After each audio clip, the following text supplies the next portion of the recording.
So we're now coming all the way back around, and we've been chaining 6 in between, and we're maintaining the pattern here. And it says that we need to chain up 3, so let's chain 3 together. We're finishing up this round, so 1, 2, and 3. And to put us in the next line up properly, what we need to do at this point, we should have chained 6, but in this case we're not going to, because we want to maintain this pattern. And what we're just going to do is just going to put my finger on here, and we're going to double crochet ourselves into the beginning single crochet that we started with, just like that. And what that does is that it allows us to maintain the pattern and gives us a stretch so that we can continue on with round number 9. Round number 9 is actually very simple, and what we need to do is just simply chain up 1, and we want to do 1 single crochet in the side of the last double crochet.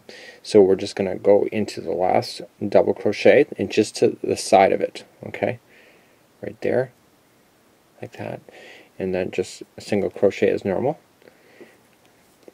like that. And now it says we need to chain 6, and then we just need to continue to go and just keep grabbing on the outsides as we go. So we chain 6. So let's do that. So 1, 2, 3, 4, 5, and 6. Oops. And 6, sorry.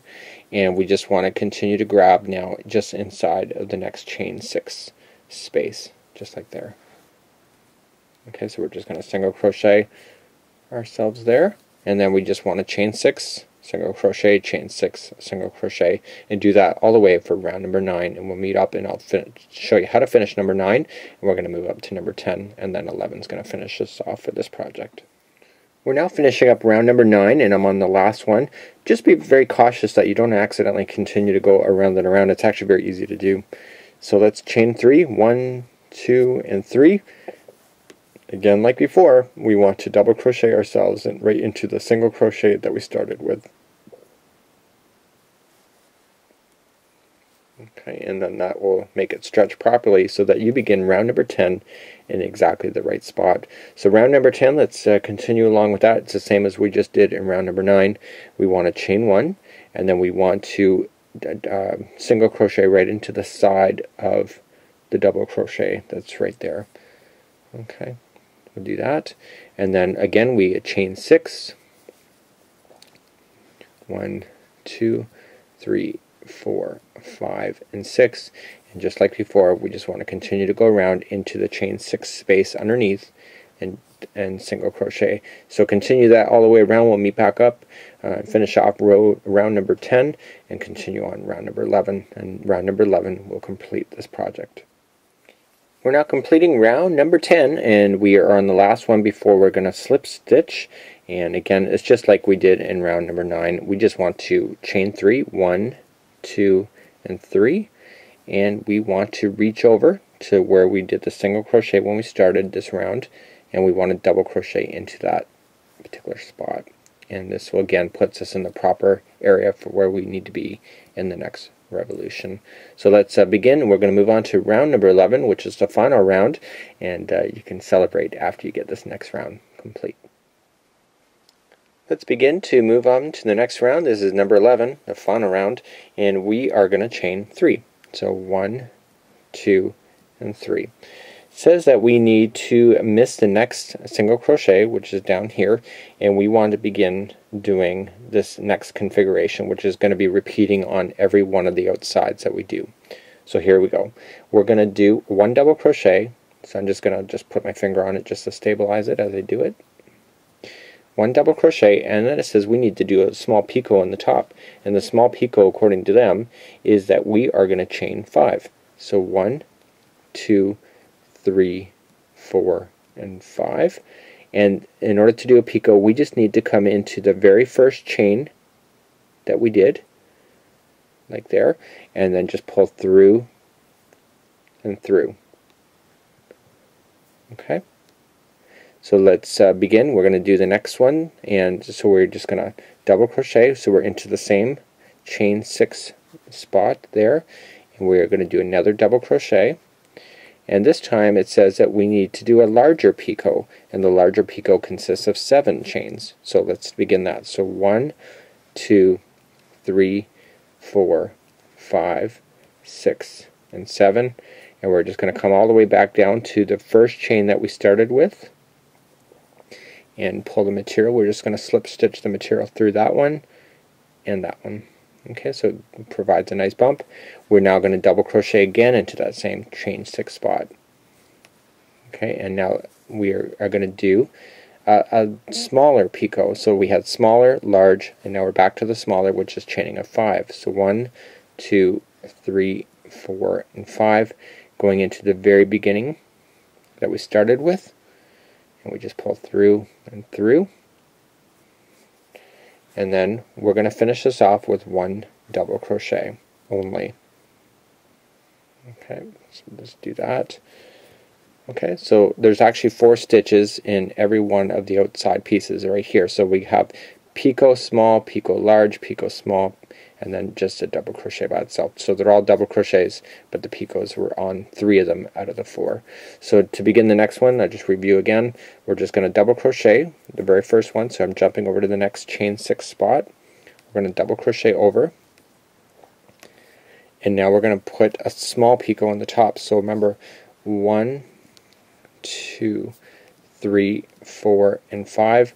We come into the beginning chain right there, and we're just going to slip stitch everything together or through, and then we're going to do the next one. It's a double crochet again. This one's a larger picot on the top, which is chaining a 7. So 1, 2, 3, 4, 5, 6, and 7. We come back down to the first chain for that, and we're just slip stitching everything through. We're doing another double crochet. Okay, and this is the third one, and it will have a smaller picot on the outside. So let's begin that. 1, 2, 3, 4, and 5. We come to the beginning chain again, slip everything through, and then finally, I missed that one. Let's try that again. So through and through, and then finally the last double crochet on this is just standard by itself. It's nothing added to it, and then we immediately jump again to the next one. So just continue that all the way around. We'll meet back up and we'll slip stitch together and call this project complete as far as getting this done, and then you can follow the directions and being able to attach it to the pillow from that point on. Just finishing up round number 11, and what we have here is that we have the final here, and this is where we started, right here. And so it says just to finish off that we are going to be chaining 3, 1, 2, and 3, and we want to slip stitch it to the very starting area that we did. Okay, slip stitch it to the next double crochet, which is right over here. So we started over here, we're slip stitching it over here to the first double crochet, just like that.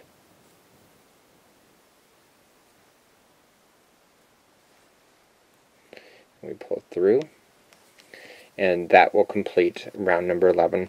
So let's begin. What we need to do is we need to finish this off here, and then I need to take you back to where we started to get rid of this area in the back. And this is all just very simple and part of the finishing touches of doing this doily. So I'm cutting the yarn about a foot long, just like this, and this is still on the hook, so I'm just going to pull up like this.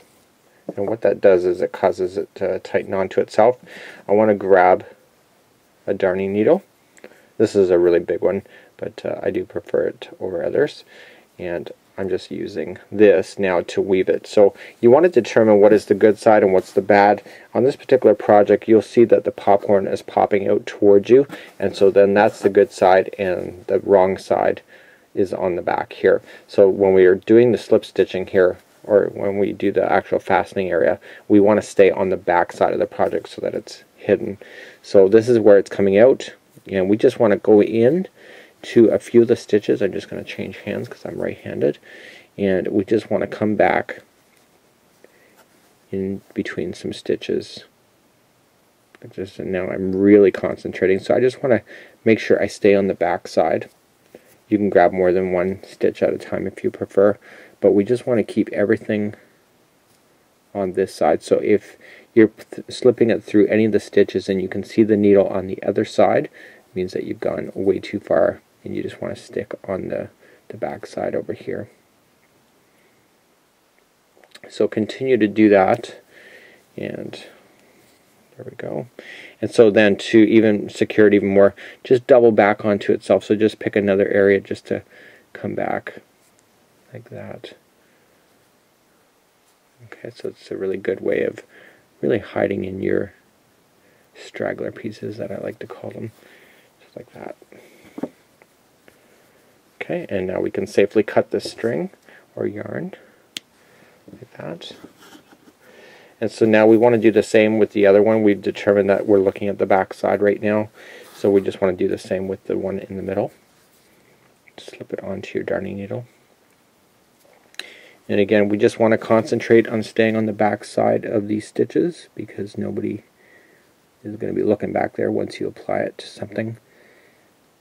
And again, just stick to the back.